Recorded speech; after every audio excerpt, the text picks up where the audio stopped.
a little bit about what led you to work on Savannah River site. I was traveling around the country working because there was no work in California. So me and a friend of mine decided we were going to go to Maryland because my wife thought, or we were going to Connecticut because my wife always wanted to move on the East Coast.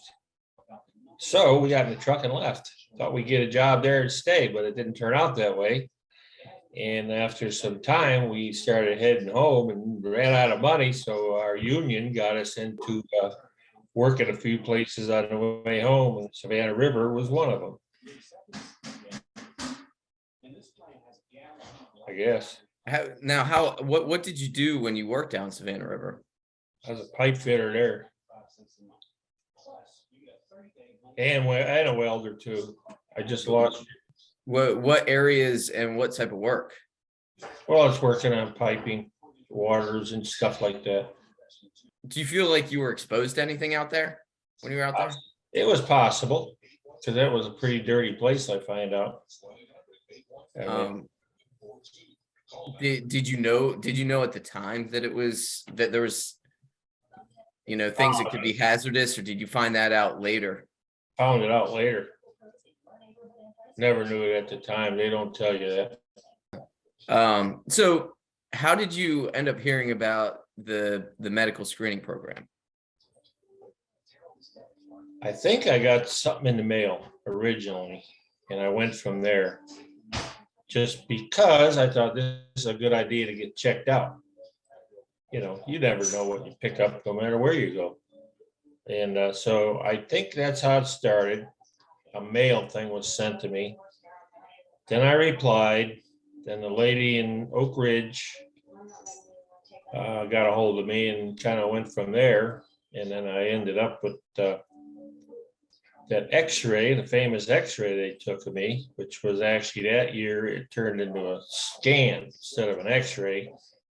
The scan creates more visual picture. So at the bottom of that picture was this shiny spot.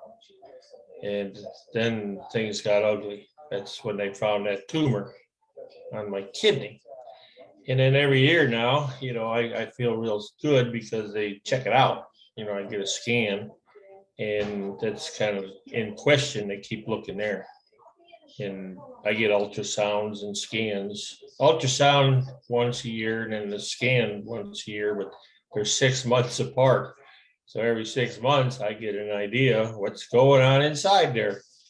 And it's been said Christmas Eve will be 7 years clean. So I'm real happy about that. So did you have any symptoms when you went in for the scan? No, heck no, total shock. Total shock. Yeah, you don't know. You don't know you have cancer. I have no idea. If you do, I think it's too late.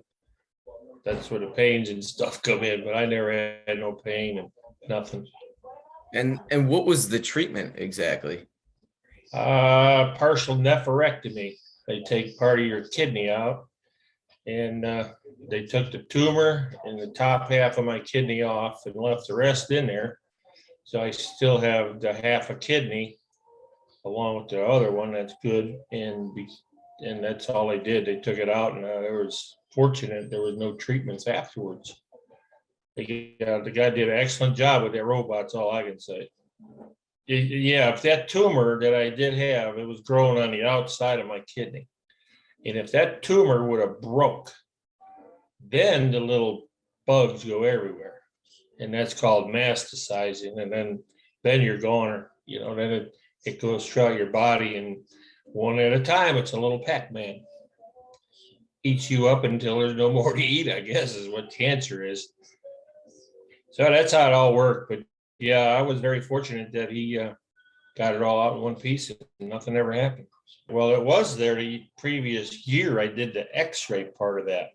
That particular year in 15, they went to the CT scan for lungs and the chest x-ray thing. And the CT scan is a bigger picture. And it got the top of my kidney on that one, and that's how they found it. And it was there. They thought maybe for 2 years it was growing. The thing was the size of a golf ball, but the kind it was a slow growing one, and it took 2 years to get the size of a golf ball. So when they changed it over to the CT scan, because the X-ray never picked it up, it didn't go low enough on your chest to pick that up. So when the CT scan did, there normally are bigger pictures, so it picked it up on the corner there, and then that's how they found it. But they thought I had it for 2 years previous to that, just growing. And you know, you don't know. You have no idea it's inside you, you know. So it's, you know, it don't run in my family at all. Nobody's got cancer ever, and you know, way back when. And I was the only one that ever did. And I was the only one who worked in nuclear power plants and stuff like that. So there's a definite something there. Yeah, you feel like there's a correlation between the work that you did. Oh yeah. Yeah, that stuff is, yeah, true. But anyway, without that CT scan, we wouldn't be having this chat today. 7 years is Christmas Eve. I came home from the hospital 7 years ago. All right. So what would you say to any participants that are eligible for the CT scan program? Definitely go do it. The short period of time that it'd take you to go do that could be a long life later you could get, like me, 7 years later, and I'm still here talking about it, feeling great.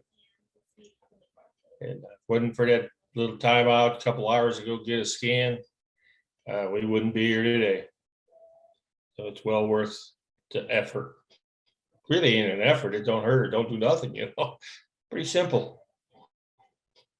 Yeah, pretty simple.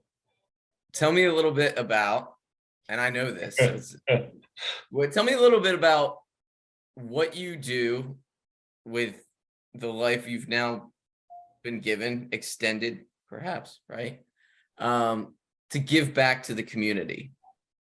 What I do? What do you do to give back to the community? And you know what I'm talking about, I think. Is it that? I get up in the morning and drive kids to hospitals. And this is a funny little hat Shriners wear. And I'm very proud to do that. And there's a couple of us old guys that do that. And some of them have had problems, maybe not the cancer part of it, but all of us older folks that do this, you got to be retired to do it. You know, you get up at 3 or 4 in the morning, you get back as late as 10:30 at night. So you got to be dedicated, and if it, you know, you got to be in pretty good health to do that, because you're driving a van with these kids, and you know, these kids are special. They can't help themselves, so I do my best to help them out, and it's a rewarding thing. So if it wasn't for that, I wouldn't be able to do this, I guess, is what you're looking at.